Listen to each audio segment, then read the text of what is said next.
The harsh, violent crash of a heavy leather document folder slamming onto a granite tabletop, instantly followed by the sharp, piercing shatter of a crystal wine glass tipping over.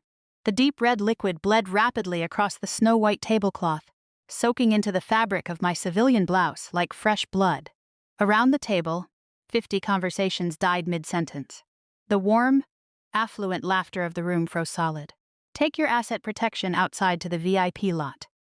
It's starting to pour, and the shareholders' cars cannot have a single scratch. You reused to baking in the dirt and doing rough security work in the Middle East anyway. Sitting in here, you're just going to ruin your sister's high-end designer dress with that damp coat. The voice belonged to Julian, my sister's multimillionaire fiancé. It cut through the room with a nauseating layer of corporate arrogance and condescension. He stood over me, adjusting the sharp lapels of his Tom Ford tuxedo, looking down at me as if I were a filthy oil stain on an otherwise immaculate hardwood floor. Immediately, the muffled snickers of my extended relatives rippled through the table. My sister looked away, suddenly fascinated by the reflection of the chandelier in her 5-carat diamond engagement ring. And my father, the man who had explicitly texted me 12 hours prior telling me not to embarrass the family with my nameless mercenary background, simply took a slow, deliberate sip of his vintage Cabernet, completely treating my existence as invisible. I didn't say a word. I didn't snap back, nor did I allow a single flicker of rage to touch my eyes. I just sat there, quietly staring at the dark red stain spreading across my sleeve. My mind immediately drifted back to an hour ago. I had been sitting in my beat-up rental car outside the Grand Houston venue, the engine idling roughly beneath an ominous, charcoal-gray Texas sky. I remember staring into the rearview mirror, my fingers tracing the cold, sharp edges of a tiny black titanium lapel pin resting in my palm. I had promised myself tonight would be different. I had told myself I would just be a normal younger sister, coming home to celebrate a family milestone after a decade of absolute silence in classified sectors. I was prepared for the cold shoulders. I was prepared for the quiet judgment. But they didn't want me to just be a normal guest. They needed a sacrificial lamb, a prop to be crushed so it could elevate the fragile, inflated ego of their golden boy executive. Are you deaf, Elena? I said, pick up the keys and get out to the VIP lot. Julian barked, his voice dropping an octave as he violently tossed his Mercedes key fob onto the table, right into the puddle of spilling wine. If you were sitting at that table tonight, you would have thought my silence was compliance. You would have thought it was weakness. But in the world of high-risk asset protection and black-budget tactical contracts I had spent the last 10 years surviving, the loudest dog is always the first one to take a bullet. Pressure creates monsters. And I had operated under enough atmospheric pressure to turn coal into diamonds. I slowly reached out, my fingers wrapping around the wet, liquor-scented key fob, and stood up. I didn't rush. My spine straightened into a perfect, rigid line, my shoulders completely motionless. A textbook tactical posture burned into my muscle memory through thousands of hours in hostile environments, a posture that no cheap civilian clothing could ever mask. I pinned the black titanium emblem securely to my collar, offered them a completely hollow, icy smile, and turned my back on the table. They thought they had just banished a stray dog out into the freezing Texas rain to guard their wealth. They had absolutely no earthly clue that they had just pulled the pin on a grenade that would decimate their entire empire by midnight. The thing about the freezing rain in Houston is that it doesn't compare to the cold of a desert ridge at 3 a.m. As the heavy glass doors of the convention center shut behind me, the humidity of the Texas Gulf Coast transformed into a torrential downpour. The wind ripped across the asphalt, driving needles of water straight into my face. My civilian clothes were soaked within seconds. But as I walked toward the far edge of the VIP lot, my boots sinking into the dark puddles, my mind didn't register the discomfort. Humiliation doesn't age well, but it certainly hardens you. 10 years ago, my father sat me down in his pristine, leather-scented corporate office. The Vance Logistics conglomerate was expanding, and he wanted me to handle the accounting division. It's safe, Elena. It's practical, he had said, his voice flat, mapping out a life he thought I should live. But I wanted something else. I wanted to build systems that mattered, to protect assets that moved global security. When I walked away from his corporate empire to join a private intelligence and high-risk security firm, he didn't just cut me off financially. He erased me. "You're turning your back on real wealth to be a glorified thug," he had roared, his face twisted in disgust. "A mercenary selling your skin in countries nobody cares about. Don't call this house when you're broken." My mother had quietly adjusted the diamond tennis bracelet on her wrist, looking at the floor as if I were a stranger who had walked into the wrong room. That was the last time we spoke face to face. While I was gone, Julian entered the picture. He was the golden boy my father always wanted. Sharp, ruthless in the boardroom, and obsessed with status. Under his management, Vance Logistics pivoted toward high-value transport, and tonight was his coronation, the celebration of a massive domestic shipping contract that supposedly put them on the map. To my family, Julian was a visionary. To them, I was the family embarrassment, the rogue daughter who spent a decade hiding in the shadows of the Middle East, doing grunt work for pennies. They had no earthly clue what my grunt work actually entailed. They didn't know about the 500 nights I spent in restricted tactical operations centers outside Fallujah, watching real-time satellite feeds with my fingers hovering over communication arrays that protected entire naval supply lines. They didn't know about the scars running down my left shoulder. Souvenirs from an ambush on an unarmored convoy where I had to drive a burning transport vehicle through a choke point to save 6 engineers. They didn't know the smell of burning carbon, the deafening scream of low-flying Black Hawks, or the terrifying weight of absolute authority when a 3-star general looks to you to authorize a black-budget emergency evacuation. In those sectors, nobody cared about your designer suits or your 5-carat diamond rings. They cared about whether you could keep them alive when the world fell apart around them. Earlier tonight, my father had given Julian a $40,000 Rolex right at the table, toast after toast praising his unmatched strategic mind. When he looked at me, sitting in my plain dark pantsuit, he didn't ask if I was safe. He didn't ask where I had been sleeping for the past 10 years.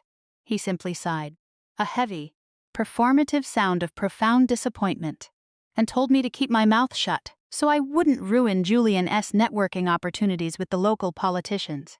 Now, standing under the flickering halogen lights of the VIP parking lot, the water cascading off the brim of my collar, I looked down at the Mercedes key fob in my hand.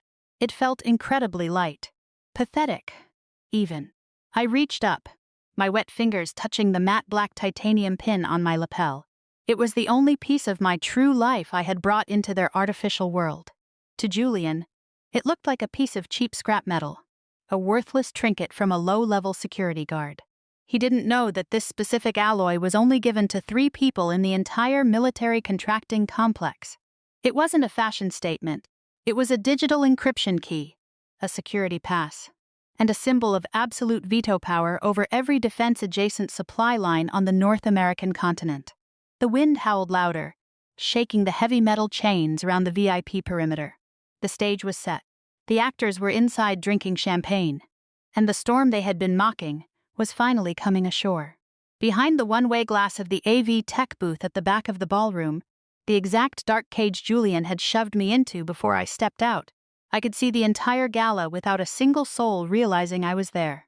Inside, the grand hall was ablaze with crystal chandeliers, an incandescent sanctuary completely detached from the savage storm howling just outside the walls. The elegant, rhythmic clinking of sterling silver against fine porcelain echoed through the air, mixed with the suffocating scent of expensive French perfumes and roasted garlic. Over 300 members of Houston's corporate elite and high society politicians mingled, draped in bespoke suits and diamond necklaces. At the central VIP table, Julian stood at the head, dominating the space. He held his crystal wine glass high, his face flushed with expensive liquor and unadulterated self-importance. My father sat right beside him, his eyes glistening with profound pride as he watched his future golden boy son-in-law hold the entire room captive. The future of logistics doesn't belong to standard civilian transport anymore, Julian boasted, his voice amplified flawlessly through the high-end speakers that the techs had just fixed. Vance Logistics is on the precipice of securing an exclusive $60 million defense contract with the Special Operations Command. We will be taking over the entire domestic armed supply line for military bases across the Gulf Coast." He paused, visibly basking in the audible gasps of admiration and the eager nods from the heavyweight shareholders. My sister offered him an adoring, radiant smile, her manicured fingers squeezing his hand beneath the table.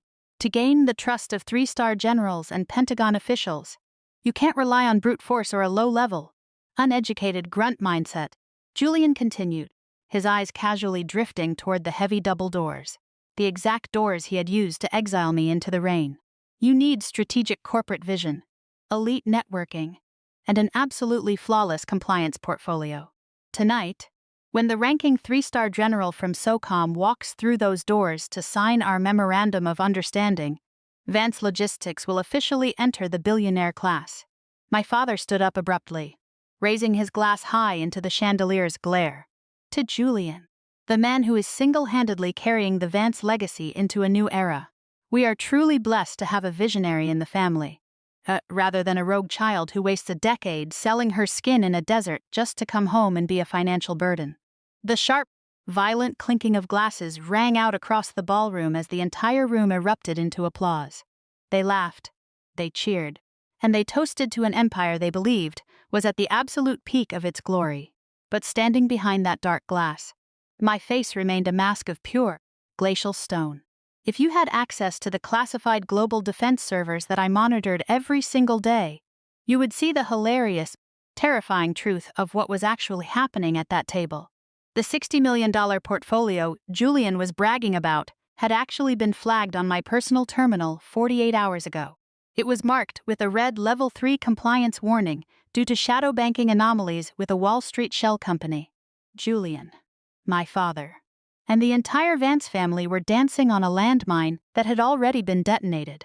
They were utterly blinded by their own greed, completely oblivious to the fact that the survival of their entire family legacy rested entirely in the hands of the woman they had just kicked out into the storm. The heavy glass doors of the Houston Convention Center didn't just slam behind me, they severed the last remaining tie I had to the Vance bloodline. Within 3 seconds, the freezing Texas deluge clawed through my civilian clothes.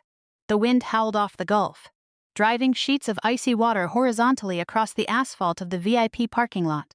The neon signs of the luxury hotels across the street blurred into streaks of distorted, bleeding light. I walked out into the center of the lot, the rain heavy on my face, but my eyes remained completely wide open, tracking the perimeter. The dull, rhythmic thud of heavy rain punishing the roofs of hundreds of luxury vehicles, overlaid with the sharp, metallic rattling of the chain-link security fences. They wanted a grunt. They wanted to look out the panoramic windows of their warm, champagne-soaked gala and see the family embarrassment shivering under a halogen bulb, acting as a human shield for their fragile wealth.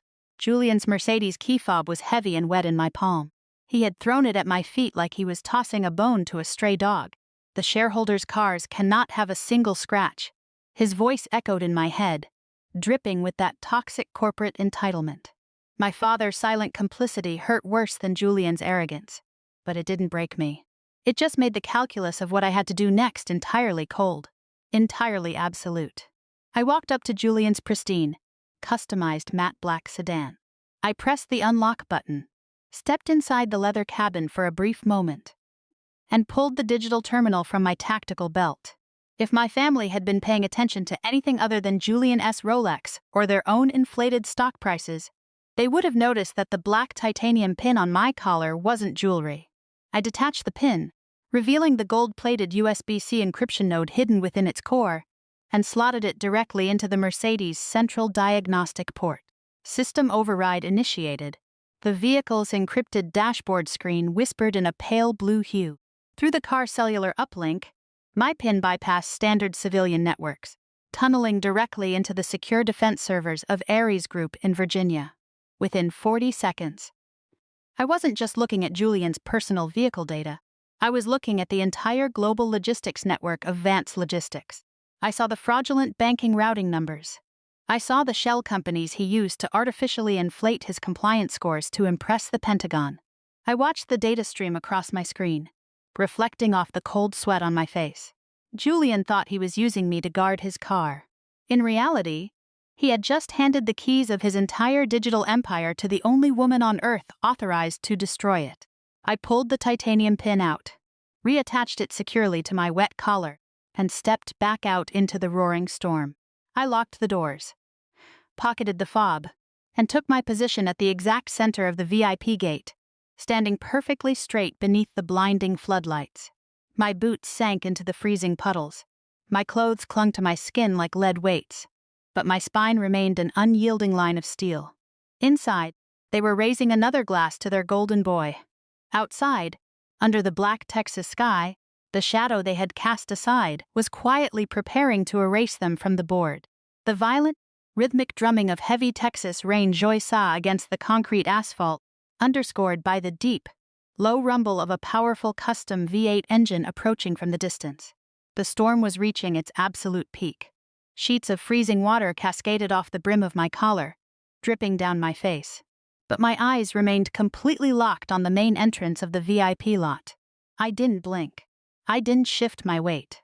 My boots were completely submerged in a freezing puddle, but my posture remained as rigid and unyielding as a tactical guard at a high-security embassy. Through the blurred curtains of heavy rain, a pair of tinted, high-intensity LED headlights pierced the darkness. A sleek, heavily armored black Cadillac one, bearing official government plates, slowly rolled through the security gates. It didn't park with the civilian luxury vehicles. It pulled directly up to the cordoned-off VIP entrance, its tires kicking up a heavy spray of water. This was the moment the entire Vance family had been drinking champagne to celebrate. This was the arrival of the ultimate savior of their failing logistics empire. The heavy, reinforced passenger door clicked open. The heavy, metallic thud of a military-grade boot stomping firmly directly into a deep puddle, cutting through the sound of the rain. An older man stepped out into the storm. Even in the dim halogen lighting of the parking lot, his presence commanded absolute authority. He wore a heavy, midnight blue military trench coat, the shoulders adorned with the unmistakable, gleaming silver stars of a 3-star general. It was General Arthur Vance, the most decorated logistics commander in the United States Special Operations Command, SOCOM, and coincidentally, Julian's paternal uncle. Julian had spent the last 6 months bragging about his uncle's supreme influence, using the general's name as a golden key to unlock every corporate door in Houston. General Arthur Vance didn't immediately walk toward the warm, dry canopy of the gala. He stopped. He stood under the freezing downpour, his sharp, battle-hardened eyes scanning the parking perimeter with the instinct of a man who had survived ambush zones in 3 different decades. Then, his gaze landed on me. I stood perfectly still beneath the blinding floodlight, the water streaming down my jacket, my eyes locking directly onto his. I didn't break protocol. But as the wind ripped past us, a sudden flash of lightning illuminated the exact center of my collar. Matte black surface of my titanium lapel pin. The general froze. It was a physical, violent halt. The man who had commanded entire airborne divisions looked as if he had just stared directly into a ghost from his darkest deployment. His hand, which had been reaching into his coat to pull out his dress cap, stopped completely dead in midair. The sharp, authoritative expression on his face completely shattered, replaced by a sudden, pale look of sheer, unadulterated disbelief. He didn't look at the grand hall. He didn't look at the red carpet. His eyes were entirely glued to the tiny, cheap-looking piece of black metal pinned to my wet civilian clothes. To anyone else, it was a piece of scrap metal. To a 3-star general who managed black-budget operations, that specific titanium pin meant only one thing. He was standing in the presence of the hidden architect of his entire command's supply chain. Inside the gala, through the panoramic glass windows, I could see Julian and my father rushing toward the doors. Massive smiles plastered across their faces, completely eager to welcome their multi-million-dollar savior. They had absolutely no idea that the man they were about to worship was currently paralyzing himself in the rain, realizing he had just walked into a trap of his own family's making. A massive, rolling crack of thunder shakes the Houston skyline, the howling wind rattling the reinforced panoramic glass windows of the gala, layered beneath the relentless, deafening roar of the Texas downpour. The 3-star general did not take a single step toward the red carpet where Julian stood waiting under the dry canopy. Instead, right there in the middle of a freezing storm that violently whipped the heavy fabric of his military trench coat, and to the absolute horror of the two armed security escorts flanking him, General Arthur Vance took one precise step backward. The sharp, militaristic clack of heavy tactical boot heels snapping together directly into a deep puddle, cutting clean through the storm. His spine straightened into a rigid, unyielding blade of steel. Slowly, with absolute precision, he raised his right hand to the brim of his dress cap, locking his fingers into a flawless, textbook full military salute, the ultimate sign of solemn respect reserved strictly for supreme commanders, heads of state, or the arbiters of national security. And his eyes, hardened by decades of combat command, were locked entirely on me, a drenched, cast-aside woman guarding his nephew's luxury vehicle. If you had been standing inside that grand ballroom at that exact second, you would have witnessed the single greatest shift of raw power in modern corporate history. Because the high-end security cameras monitoring the VIP lot were wide-angle and crystal clear, and because the AV technicians inside had just routed the external security feeds directly to the main stage for the general's arrival, his actions were broadcast live, instantly, onto the massive 200-inch LED sunscreen at the center of the gala. The 300 billionaires, politicians, and corporate heavyweights who had been loudly clinking glasses and laughing a second ago froze instantly. A suffocating, absolute silence fell over the room. It was the kind of silence where you could hear a single silver fork drop onto the marble floor. The smug, triumphal smile on Julian's face died mid-breath, twisting into a grotesque, paralyzed mask of sheer confusion. The $1,000 crystal wine glass slipping from his suddenly trembling fingers hit the polished floorboards, shattering into 100 glittering pieces. My father stood paralyzed, his eyes bulging out of his skull as he stared at the screen, his breath catching violently in his throat. The useless grunt, the nameless mercenary they had just banished into the freezing darkness like a stray dog, was currently receiving a supreme military salute from the single most powerful asset their family legacy had ever relied on. What the hell is this? Julian stammered, his voice trembling uncontrollably through his lapel microphone, which was still live over the ballroom speakers. Why is Uncle Arthur saluting her? She's just a broken security guard. Nobody answered him. Out in the freezing dark, beneath the blinding halogen floodlights, I slowly raised my hand, offering the general a cold, minimal nod of acknowledgement. As our eyes met through the sheet of rain, he didn't see an estranged niece. He saw the apex predator of the defense contracting world. He realized, with a sudden wave of pale terror, that his nephew's arrogant, unchecked corporate ego had just pulled the pin on a grenade, and the blast radius was about to wipe the Vance name completely off the global board. You absolute, pathetic fool, General Vance snarled, his voice vibrating with a terrifying, low frequency that had commanded entire battlefield divisions. He didn't just look angry, he looked physically repulsed. You sit here in your $40,000 watch, drinking champagne bought with money you don't even have yet, and you insult the woman who built the very foundation of my command's theater operations. Julian blinked through the blood and sweat, his voice a pathetic squeak. Uncle Arthur, she's a mercenary. She's a low-level guard for some cheap security firm in Virginia. Ares Group is not a cheap security firm. You idiot. The general roared, stepping forward, his heavy leather gloves slamming onto the table, shattering another pair of wine glasses. Ares Group is a Tier 1 global defense enterprise. They don't just guard buildings. They control the maritime corridors, the heavily armed escort logistics, and the entire satellite tracking network for every piece of classified military freight moving through the Middle East and the Gulf Coast. The entire room of 300 elites gasped in unison. The silence that followed was suffocating. The general slowly turned, his posture shifting from explosive rage to absolute, rigid deference as he looked back at me. He reached into his wet coat, pulled out a heavily encrypted military tablet, and laid it face up on the table, right in front of my father's trembling hands. Julian, General Vance said, his voice dropping into a cold, lethal whisper. You spent the last 6 months begging my office to approve Vance Logistics for that $60 million defense supply chain contract. You thought I was the one holding the pen. You thought your elite networking and your fake corporate compliance portfolio were going to save your failing legacy. The general pointed a trembling, rigid finger directly at the black titanium pin on my wet collar. I don't hold the pen, Julian. The United States military doesn't authorize private logistics contracts without a Tier 1 security clearance and a veto bypass from the founding oversight committee of the Ares Group. That cheap piece of scrap metal you just threw on the floor? That is a level 5 biometric encryption key. The woman you just ordered out into the freezing rain to guard your car isn't a grunt. She is the founder, the majority shareholder, and the supreme commander of Ares Group. My father's knees finally gave out. He slid heavily into his leather chair, his face entirely gray, his eyes wide and vacant as he looked from the tablet to my face.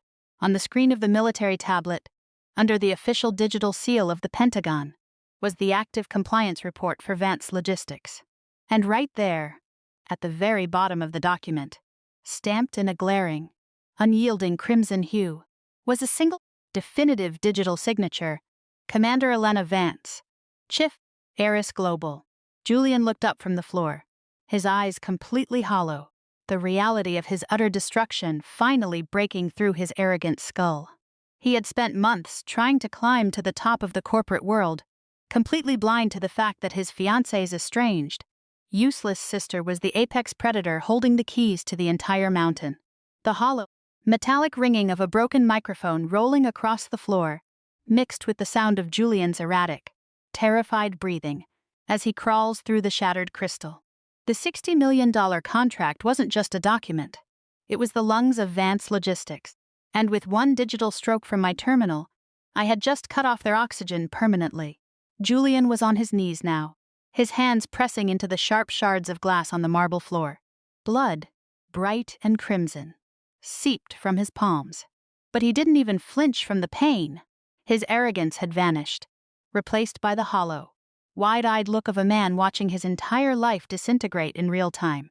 He crawled toward me, his expensive Tom Ford suit dragging through the spilled red wine, looking like a beggar in a kingdom he thought he owned. Elena, please, Julian gasped, his voice cracking, completely stripped of its corporate authority. You can't do this. If you freeze that contract, the banks will call our loans by morning. We'll lose the shipping yards. We lose everything. I'll apologize. I'll get on my knees right here in front of everyone. Just, please, sign the bypass. My sister, Jenna, stood behind him, her hands trembling so violently that her diamond ring caught the light in jagged, frantic fractures. She looked at me, her eyes filling with tears, the cold disdain she had held for me all evening melting into sheer desperation. Elena, he's family, she sobbed, her voice echoing through the silent room of 300 elites. How can you be this cold? We re your blood. I didn't answer her. I didn't even look at her. Then, my father stepped forward. The proud patriarch, the man who had built an empire on logistics and pride, looked suddenly fragile. His shoulders were slumped, his face completely pale under the chandelier's glare. He reached out a hand toward me, his fingers trembling. Elena! I didn't know. He whispered, his voice hollow, stripped of the booming weight it had carried. Muy namchuk. If you had just told me what you were doing, what you had built, we could have worked this out. I'm your father. Elena, don't ruin your family over a misunderstanding at a dinner table. A misunderstanding. That was what he called 10 years of exile. That was what he called the silence, the abandonment, and the utter contempt they had shown me until the exact second they realized I possessed the power to destroy them. It wasn't a misunderstanding. Father, I said.